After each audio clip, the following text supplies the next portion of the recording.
Mashle Season 1 just ended, and with all the anime out there, you gotta take some time to learn what you should and shouldn't be watching. You know, what are you gonna waste your time on? And who better to let us know that than certified Mashle expert I have with me here today, Emily, if she can get past that without cringing. She's read the entire manga, and so today we're gonna ask her a few questions, talk about the anime, and tell you if it's worth the watch. Kind of an impromptu review of this anime series. Awesome. Let's get into it. Yeah. Any opening remarks from you as the resident Mashle expert? That's an embarrassing. That's an embarrassing title. I'm pretty sure I've heard you go on record saying you will be the fan base for this anime. I have said that. Given There's that no there is fan none base for it as of right now. Yeah. Hopefully this can start generating one. Yeah, I agreed to do this because I hope that would be the result, honestly. I should state that I'm not completely inexperienced with the show. I've watched through the entire first season, which just came out. I'm just not quite as experienced as the expert over here. Yeah. So expect me to add some 2 cents here and there about what I've seen within the show. Really quick, do you want to just describe Mashle as a show? Just give it kind of like an elevator pitch, couple sentence summary description. So Mashle is a comedy shonen set in a world made entirely of magic users where magic is everything. In MASH, our protagonist has no magic whatsoever, which in that world is literally a crime. Like, if he's found out, he's going to be executed. And that's the big driving conflict, is that he wants to live peacefully in the world despite the world hating him. I think a direct quote from the show is that people who don't have magic are not chosen by God or something along those lines. Yeah, like they're literally just like the minority and they're exiled, killed, just not allowed to be happy. So despite this lack of magic, MASH is this force of nature throughout the entire show, similar to what you'd see from One Punch Man in the setting of Harry Potter, with a very similar to Black Clover? Is it Black Clover? Black Clover style plot line. So it's kind of just this beautiful mix of a bunch of things you already like. Yeah, people love comparing it to like many very popular shonens. They love comparing it to One Punch Man because MASH is overpowered just like Saitama.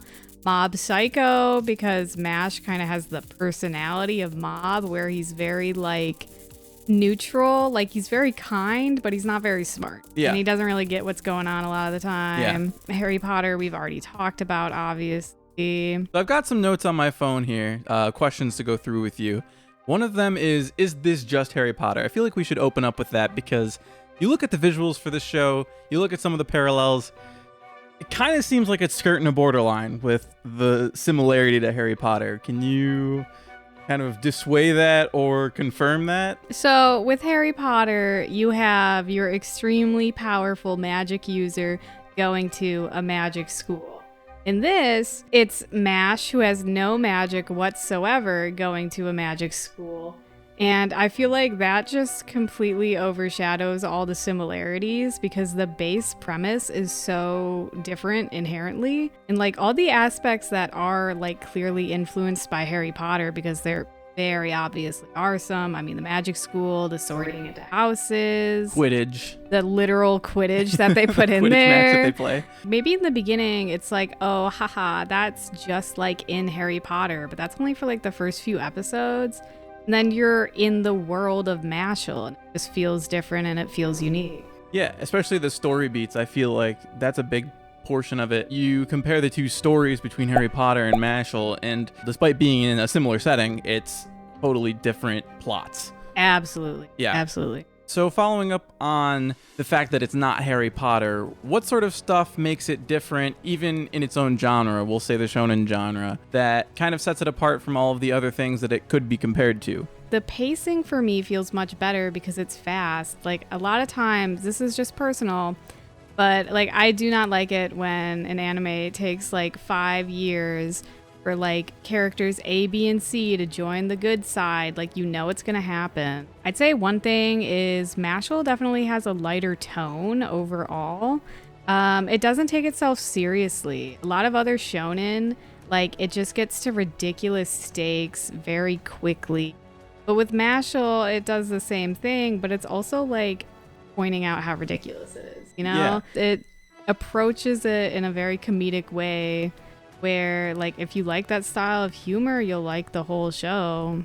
I think another thing you've mentioned to me is the presence of more slice of life elements. You've got what feels like more wholesome character development than just showing you a backstory or something like that. You see the characters interacting and all of that fun stuff and goofy antics, which isn't necessarily super prevalent in a lot of shonens, at least not the popular ones that are around currently. A big thing, honestly, like you can kind of tell it does that almost immediately because like the intro and the outro, they both contain a lot of like nothing moments that literally aren't relevant to like the developing plot whatsoever. It's not all about the violence. Like you'll just see them doing goofy things. I really enjoy that because the characters feel like I get more attached to them that way. Yeah. And also like the characters are all, you know, they're tropey because it's anime and it's comedy. But I like their tropes better, like since they're done in a more like clearly parody fashion where you would have this kind of character in another anime taken seriously, but in this one it's like, aren't these traits ridiculous? Like it just keeps pointing out like how much of anime that we overlook nowadays because we're used to it. Yeah, and the pacing definitely, like you were saying before, that pacing where it's faster gives you that time in between the crazy fights and the normal shonen stuff. You get that from the characters. So while we're on the topic of shonens, why don't we bring up another popular shonen? Do we want to talk about the differences between Mashle and Demon Slayer? Maybe what Mashle does a little bit better, or what you might prefer in Mashle that you don't really get from popular shonens like Demon Slayer? Yeah, I think that's a great comparison, honestly. Demon Slayer, okay, I've read the entire Demon Slayer manga. Double and expert.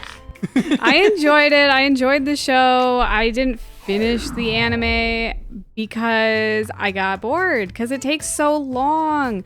They'll do like one fight and it'll take like 4 episodes, and it's like the backstory's broken up into all these pieces, which can work if I'm invested enough to care, like to keep waiting like week after week. But like I just don't because it's like just too much. It's just so Mashle. What Mashle does is you have your fight, then Mash wins, and then you get the backstory. With Demon Slayer, what they do is they're fighting, and then right as like this epic climax of action is going to occur, they cut away to like some like stupid, tragic, sad thing. And it's just like totally, I just want to see them get beat up sometimes, you know? Yeah. You want the separation of the action and the heartfelt moments, and you get that more from Mashle. Yeah, you don't get the catharsis when you have to spend like 15 minutes in a backstory over the period of like 4 episodes. That's another cool aspect of Mashle the show is Mash himself, how he approaches all of his conflicts and what ends up starting those conflicts. Yeah, Mash as a character is interesting because he's a shonen protagonist, but he doesn't want to be. Like, he doesn't want to be fighting these people. There's like hardly a single time where Mash is just instigating violence. He only ever does it on somebody else's behalf or because they're literally like threatening his life first. He just wants to eat cream puffs. That's kind of his whole thing. Yeah. He loves them. But Mash has like all these really strong values instilled in him and just an inherent kind nature that I feel like is better represented in his actions than like supposed kind shonen protagonists of other media. Yeah, with other shonens, this push for a little bit of extra power in a fight comes from a ton of different sources, but I think it's kind of wholesome and nice that in Mashle, it comes from Mash just trying. Even if it's a losing battle, he's trying to do his best to accomplish whatever goal he has or fix the situation the best he can. So now that we've learned a little bit about Mash, why don't you tell us just a little tiny bit about some of the other characters? Finn, best boy. Best boy, Finn. That's Mash's We love roommate. And first friend, Finn is interesting because he's kind of a coward, but he's not as much of a joke as like most cowardly characters are. Like he still tries very hard, but he's always there for Mash, and so like you can't help but like him. I mean, he's like a real supportive guy. And he ends up being Mash's best friend because of that. Yeah, and they support each other in different ways, obviously, but they're always supporting each other, so it's really wholesome. Like that's like that slice of life aspect of it. It's just cute. Another slice of life character, Lemon. Lemon is she's kind of the token girl. Yeah. Shonen, they're not known for writing women well. Mashle is not an exception to that. Lemon is a little bit of a weirdo. She's delusional. She's literally obsessed with Mash and like marrying him, and completely one-sided, which I actually think does bring the humor out in it. At least funny when she's around, to the point where it's not too annoying to have her. I feel like she's harmless. Yeah. You know? The one thing I will say is Mashle doesn't sexualize their women. Like a lot of shonen have that problem where it's like, here's your 14-year-old girl with your like double D's bouncing around. Yeah. Mashle doesn't have that. It's just like all the girls for the most part, they're just like normal. Lemon is just kind of an outlier because she's one of the main characters. So moving on with those main characters, why don't you tell us about Lance? So Lance is like the pretty boy, strong guy, and he's like all edgy and mysterious, and you're what's this guy's deal? And then you learn his deal is that he's like obsessed with his little sister, and you're like, I don't know how I feel about this. But the show is so clearly making fun of him for that Sister exact love. reason that I'm like, oh, he's funny actually. Right, I can accept this guy. It's just objectively very weird. But with Lance, he's always the butt of the joke because of that. He's the other strong one of the group, too, which I think is worth mentioning. He's the only other one that kind of holds his salt in battles. Besides, I guess you could say, Dot, which is our last of the cast of main peoples. Dot is an interesting one because he is a self-described main character when he is leagues below Lance and Matt. Yeah. In terms of power, in terms of personality. He fills up the room, but not necessarily in a good way. He's a comedic relief guy. Yeah. He's just there to like act up and be funny and to point and laugh at him. He's got his cool moments. Like Dot has a lot of fans because he goes from his like loser incel persona to his sudden like badass powerhouse mode. And then you're like, oh, this guy's kind of sick as hell. Maybe this guy does have a reason for having some main character syndrome. Yeah, and then he's like not in a fight anymore and he's back to being a loser, but that's not necessarily a con, you know? That's the comedy of the show. Yeah. So with all the topics that we've discussed so far, we've indirectly discussed what Mashle does well. But what I'm interested in is both sides of the story. What are some things that Mashle does poorly as a show?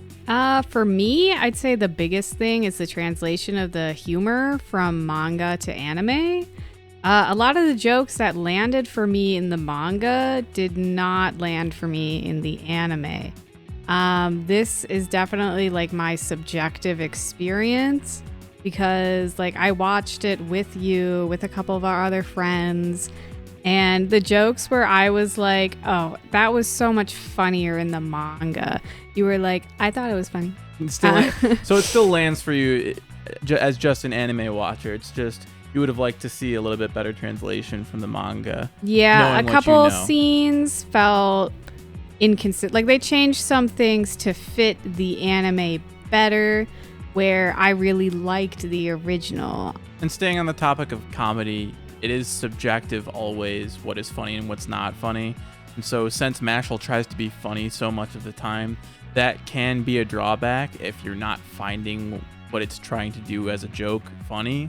Yeah, if you're going into Mashle and you're expecting real drama where it's taking itself seriously, you're not really going to get that. Like, Yeah. Mashle does get significantly, like, heavier and more dramatic than the point that the anime leaves off. But it's never going to be, like, Attack on Titan or Right. My Hero. It's just, like, it is, at its heart, a comedy more than anything else. Mm-hmm. So as a manga reader, I don't want any spoilers per se, but I would like to know if you could give us some insights into what you can expect going forward after having watched or before watching season 1, so that you kind of know what to anticipate from the series. Yeah, sometimes I will avoid starting a series until it gets a little further on, because like I want to know if I'm investing my time in something that is going to just fall off. Like I don't want to do that. With Mashle, I am only excited for things to come. So the manga's already over. It ended at 162. And it literally, like, it escalates, and it concludes. And it concludes in a good spot. Like, the story feels resolved. Satisfying. It was satisfying. I'm Good. really excited for next year, January 2024. That's when season 2 comes out. And they're going to be covering my personal favorite arc in the manga. And as the entire fan base, that should be taken with some gravitas. That's an important statement to be making from you. Yeah. Yeah. So I guess we'll roll over to some in conclusion after this interview with Emily. Hopefully you can see that both of us are really happy and passionate about the show, and we think it is a very good watch if you haven't seen it and you need some anime to watch. It does a lot of stuff that shonens don't traditionally do, and so if you're somebody who's looking for that more slice of lifey comedic type shonen, this is gonna be the anime for you to watch as well. Yeah, at its core, I'd say Mashle is fun, is goofy, and it's a great casual watch. I feel like this could be enjoyed by anybody. So high ratings from us as the big Mashle fans, and large recommendations to you to go watch it. Let us know if you end up watching Mashle or if you've watched Mashle. Tell us what you thought. Other than that, I guess we can motion to end. All those opposed can just click through to see some of our other reviews. Those in favor can hit subscribe, and we'll catch you in the next one. Bye. Any last words for the people? Listen to the outro. Oh, Love the outro. The outro. Oh my god. Okay. Controversial opinion. I don't listen to anime intros. I don't listen to the outros. Even if they're good, I kind of just don't care. Mashle has the best outro in anime right now. Possibly ever. I don't think they can surpass it. Go watch it. Just for the outro and intro, watch it. Intro, whatever. Yeah, intro, whatever, but outro. For Outro. Sure.